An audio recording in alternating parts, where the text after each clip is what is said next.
Hare Krishna. Bahubali, a spiritual perspective. The movie Bahubali, the first part, the beginning, and the second part, recently released, the conclusion, have become amazing blockbusters. And they have created a genre in itself of the depiction of fiction, historical fiction, based on Indian dharmic themes and imagery. And actually, if we consider the fact that the human mind is creative, it has an active faculty for imagination, and this needs to be fulfilled. Since a long time, humans have spun stories to entertain each other. And the more dramatic the stories, the more riveting the stories, the more attractive they are. And especially children love to hear stories, as do adults. Adults read fiction novels, and children also have the children's stories. So with the advancement of technology, instead of dramas which were there earlier, now we have movies. And using the themes from the Indian tradition for depicting it through the medium of videography was done for the first time in a big way in India with Ramanand Sagar's Ramayana. And it was such a immensely popular show in the 80s and the 90s, especially in the 90s, especially 1890s, that when Sunday morning it would be there, the traffic would stop, people would be at their homes, and people had such a reverential attitude that often when Ram would appear, people at homes would be waiting, they would offer obeisances and they would do artis. In fact, much earlier in the 1950s, for the first time, when a movie was made in the Ramayana, in the theatre, when that movie was shown, people would get off their seats and offer obeisances in the theatres to Ram when he would appear. So within culture that is pious, which is religious, in such a culture, it is important to note that any depiction of that which is considered sacred in the tradition, it attracts a lot of attention, often reverential attention. And after the success of the Ramayana, Mahabharata was depicted, and thereafter it spun a whole genre of TV serials and movies of mainly Ramayana and Mahabharata TV serials. Now, Ramanand Sagar's Ramayana was not so much celebrated for its special effects. It used relatively primitive technology, and the special effects were also quite rudimentary. It was more the fact that devotional themes were being depicted through the electronic medium that itself attracted attention.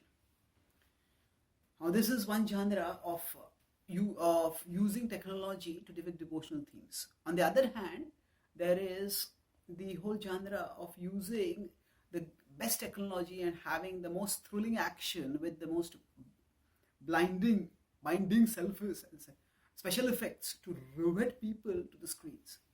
And in the Western world, there are movies such as Lord of the Rings, which people are attracted to simply because there's such gripping action over there. So, if you see the movie in the Western world, Judah Ben-Hur, that became an immensely popular and acclaimed movie. And there are movies like that which have depicted biblical retellings in the medium of videography. And these have had immense popularity in terms of presenting a spiritual, cultural motif in the language of the contemporary culture.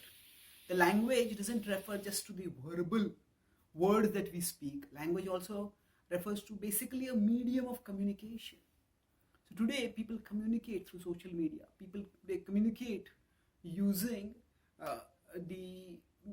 using movies, in the sense that there are few mediums which influence people's minds as much as television, as movies, as what they watch through what is depicted in these movies. Now, of course, Bahubali is not a depiction of a devotional theme. it is of a devotional. It's not a retelling of a devotional story. It's a fiction that is set in the Indian context. So it is replete with dharmic imagery, and it uses the symbols which represent characters sacred to the Indian tradition. And it's the first time that it's a movie that was first made in the vernacular language and then dubbed in Hindi, and it has become immensely popular. So there is an immense rejuvenation of nationalistic pride at the capacity of the vernacular language and the indigenous art makers, the producers, directors, special effects designers, actors, all of them to come together and make a movie that is acclaimed for its content and its quality, not just in India, not just in local language, not just in India, but all over the world.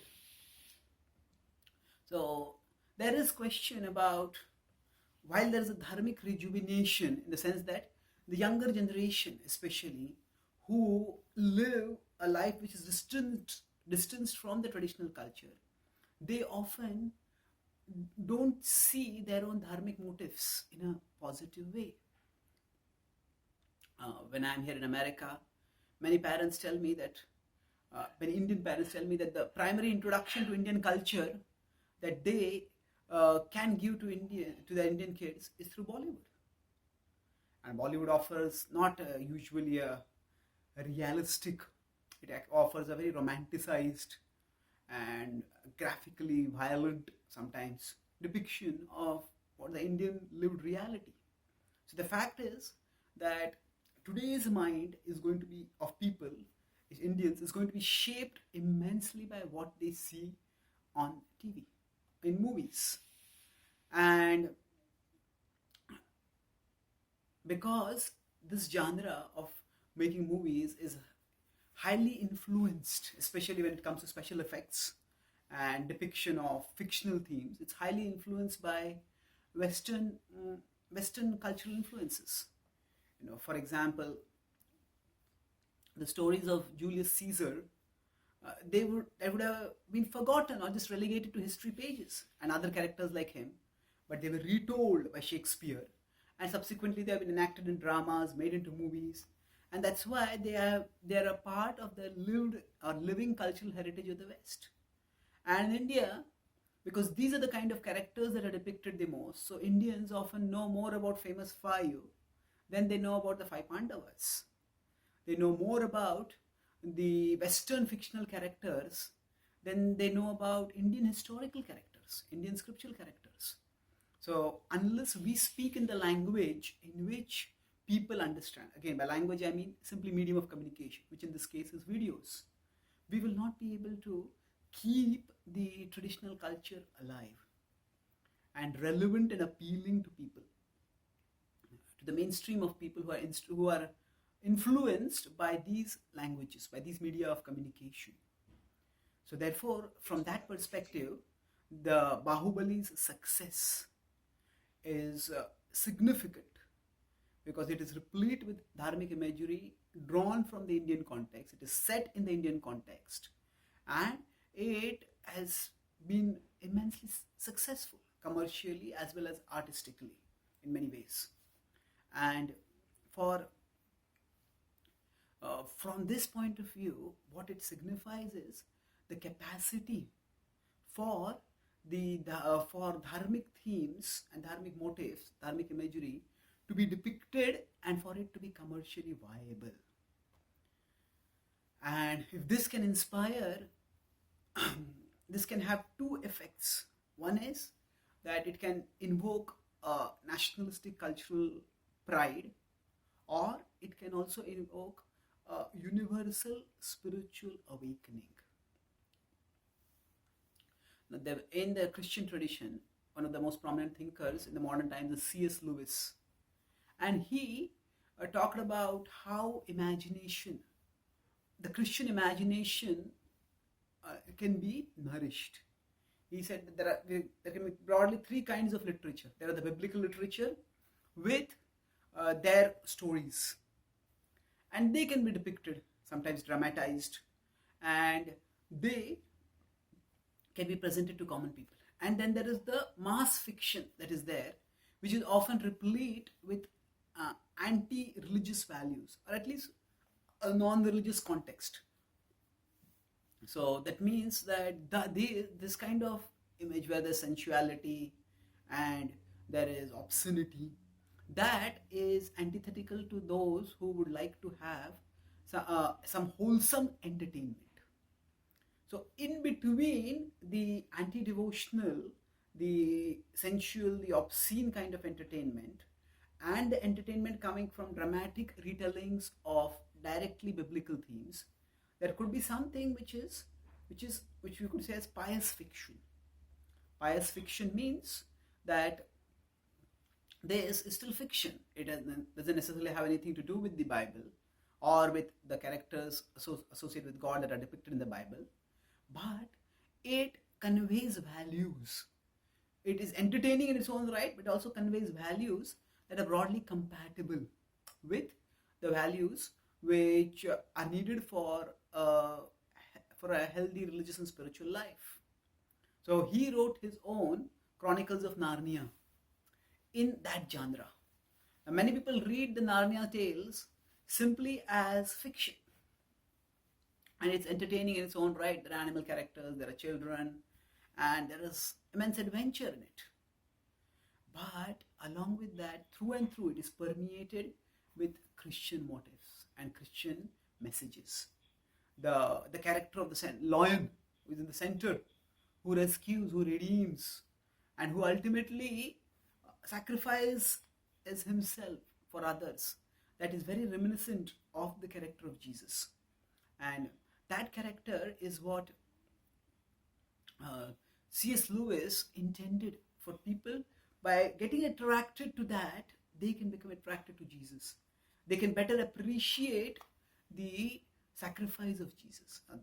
Now, so people have read, younger generation at that time and even today, they have read Narnia tales a lot. Some of them completely miss out on the religious import of it, and some get it.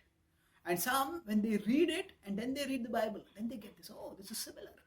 This is so similar, and they can connect with it. So this kind of pious fiction is helpful in directing the consciousness towards higher spiritual literature, spiritual values, while at the same time offering entertainment which is not incompatible with higher spiritual values. So along with that, there is always a danger in creating pious fiction. And sometimes the pious fiction can displace the central spiritual characters. So for example, the concept of Santa Claus in Christianity is pious fiction. And although some people might say that it's just harmless pious fiction, children like to have imaginary friends. Children especially have a very active imagination. All of us have active imagination. And that imagination needs to be fulfilled. So if that is fulfilled through having the character of Santa Claus, what's wrong with that? Yes, just having the character of Santa Claus itself is not necessarily wrong. But for many kids, Christmas becomes more about Santa Claus than about Jesus. So Jesus becomes displaced as a remote historical character who is not really relevant to them. And Santa Claus becomes the main show stealer at Christmas. So pious fiction can sometimes direct the consciousness towards higher spiritual realities, or sometimes it can become a substitute and distract people from higher spiritual realities. So Baahubali, it has many motives which are similar to the Mahabharata. The idea of a disabled king who is not able to rule, and then whose successors, whose sons become envious of those who become the successors, and a conflict between cousins, and having of a maternal uncle who is a schemester. All this is very strikingly reminiscent of the Mahabharata, with characters like Dhritarashtra, with the conflict between the Pandavas and the Kauravas, with Shakuni. So there are many parallels, and through such depiction, when people see the Mahabharata, they can see the Mahabharata in more newer light, and they can connect with it better. So other thing can also happen, that Bahubali becomes like a central imaginary character, and the characters which are there in scripture, they are neglected, and people start envisioning Indian history not in terms of Krishna and Ram and the Pandavas and Hanuman, but they start re-envisioning Indian history in terms of imagining characters like Bahubali. So, but at the very least, the success of Bahubali indicates that there is a huge market for attractive depictions of stories with Indian themes, with dharmic ideas, dharmic imagery, dharmic motifs. And if the success or commercial success of Bahubali inspires directors, producers, actors to make an equally sophisticated, high-tech, high-end depiction of the Ramayana and the Mahabharata, till now whatever depictions are there, none of them have actually touched the scale, the splendor, the size of what is depicted in the Mahabharata. And if a high-end, a high-tech, high-quality depiction of the Ramayana and Mahabharata and other such dharmic, directly dharmic spiritual themes is inspired by the Bahubali, then that would be a far more significant success, and it will spark not just a dharmic cultural revitalization of the imagination, but it will also spark a dharmic spiritual revitalization of the Indian heart, of the Indian soul, and of the world at large. Thank you. Hare